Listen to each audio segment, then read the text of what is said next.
बिहार विधान परिषद की 9 रिक्त सीट और नीतीश कुमार के द्वारा छोड़ी गई एक सीट पर उपचुनाव मिलाकर कुल 10 सीटों पर विधान परिषद के चुनाव की घोषणा कर दी गई है। 18 जून को जो है ये चुनाव होगा, उसी दिन वोटिंग भी होगी और उसी दिन गिनती भी होगी। अब इस विधान परिषद सीट में किसको कितना मिलेगा, कौन कौन उम्मीदवार हो सकते हैं, इन्हीं सब बातों पर आपसे चर्चा करूंगा। नमस्कार, मैं हूं राकेश रंजन। बिहार विधान परिषद की 9 रिक्त सीटों के लिए चुनाव की घोषणा हो गई है। साथ ही नीतीश कुमार द्वारा छोड़ी गई एक सीट पर उपचुनाव भी होगा। तो इस तरह से कुल 10 सीटों पर विधान परिषद के लिए चुनाव होना है। अब इसमें देखें अगर हम तो किसके पास क्या है, तो आपको दिखेगा कि इसमें जेडीयू के पास सर्वाधिक 5 सीटें थी, 2 बीजेपी के पास, 2 आरजेडी के पास और 1 कांग्रेस के पास। अगर इन 10 का हिसाब किताब हम देखें तब जेडीयू से हम देखते हैं तो एक तो नीतीश कुमार की सीट ही है जो उन्होंने छोड़ी है। इसके अलावा भीष्म सहनी हैं, कुमुद वर्मा हैं, गुलाम गौस हैं और भगवान सिंह कुशवाहा हैं। तो ये 5 नाम जेडीयू की तरफ से हैं जिनकी की सीटों पर चुनाव होना है। भगवान सिंह कुशवाहा जो है वो विधायक भी बने, मंत्री भी बन गए हैं।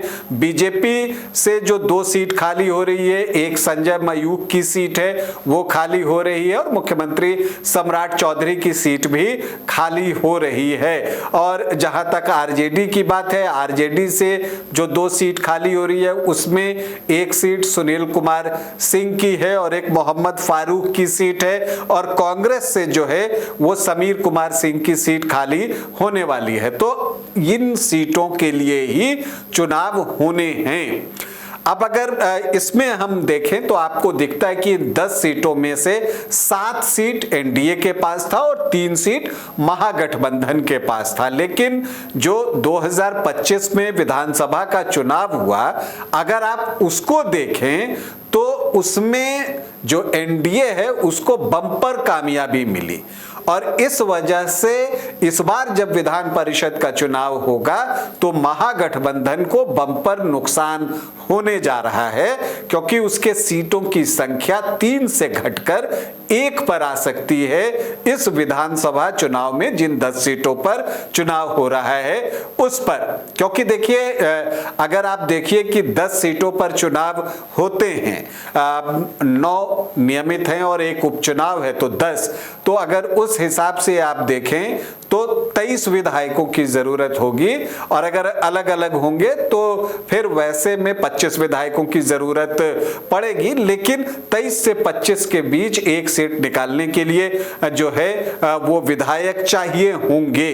तो उस लिहाज से आप देखें तो एनडीए के पास 201 विधायक है। 9 सीट निकालने के लिए जो है अगर आप 23 सीटों के हिसाब से देखें तो 207 सीटों की जरूरत होगी और अगर 25 सीटों के हिसाब से देखें तो फिर जो है 9 सीट निकालने के लिए 225 विधायकों की जरूरत होगी। लेकिन अगर आप 207 देखें या 225 देखें, आपको दिखेगा ये कि चूंकि विधान परिषद और राज्यसभा के चुनाव में दूसरी वरीयता के वोटों का महत्व ज्यादा होता है, तो उस लिहाज से एनडीए निश्चित तौर पर अपना नवा कैंडिडेट तो जिताकर ले जाएगा। 8+1 उसका तय है और महागठबंधन के हिस्से 1 सीट आएगी, क्योंकि महागठबंधन के पास अगर आप देखिए तो 35 विधायक हैं, 5 एआईएमआईएम के भी विधायक हैं, तो 1 सीट जो है वो महागठबंधन के पास भी जा सकता है या जाएगा। ये ऑलमोस्ट कंफर्म है। अब देखना ये दिलचस्प होगा कि महागठबंधन से चुनाव कौन लड़ता है। और जहां तक एनडीए की बात है, जिन 9 सीटों पर उसके कामयाबी की चर्चा की जा रही है, मतलब कि 9 उम्मीदवार एनडीए की तरफ से आ सकते सकते हैं, तो उसमें अगर आप देखें तो दो के नाम तो कंफर्म हैं। एक है पूर्व मुख्यमंत्री नीतीश कुमार के बेटे निशांत कुमार, वो जो है आपको एक उम्मीदवार होंगे एनडीए के, और दूसरे उम्मीदवार होंगे उपेंद्र कुशवाहा के बेटे दीपक प्रकाश, क्योंकि दोनों राज्य सरकार में मंत्री हैं, तो उनको जो है विधान परिषद के जरिए सदन में लाना ही पड़ेगा।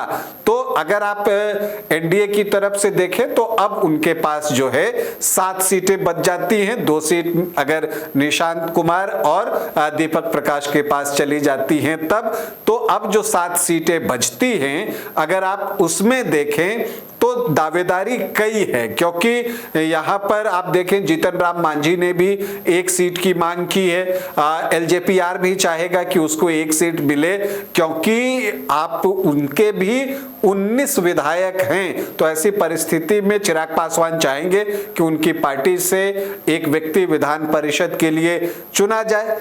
तो इसमें अब देखना है, जो बीजेपी की कोशिश है कि गठबंधन में कोई फूट की खबर न निकले या कोई खटास राग जो है वो शुरू न हो जाए। तो अब ऐसे में क्या होता है ये देखना दिलचस्प होगा। लेकिन जो बाकी बची 7 सीटें हैं उसमें बीजेपी की कोशिश तो जरूर होगी कि 3 से 4 सीटें जो है उसके पास आए। तो ऐसे में क्या जीतन राम मांझी की पार्टी और चिराग पासवान की पार्टी को एकोमोडेट किया जा सकेगा, क्योंकि उपेंद्र कुशवाहा की पार्टी को तो दीपक प्रकाश की वजह से 1 सीट जाना तय है, और महागठबंधन से जो है कौन उम्मीदवार देता है ये भी देखना होगा। फिलहाल आपसे अनुमति चाहेंगे, इजाजत दें, नमस्कार।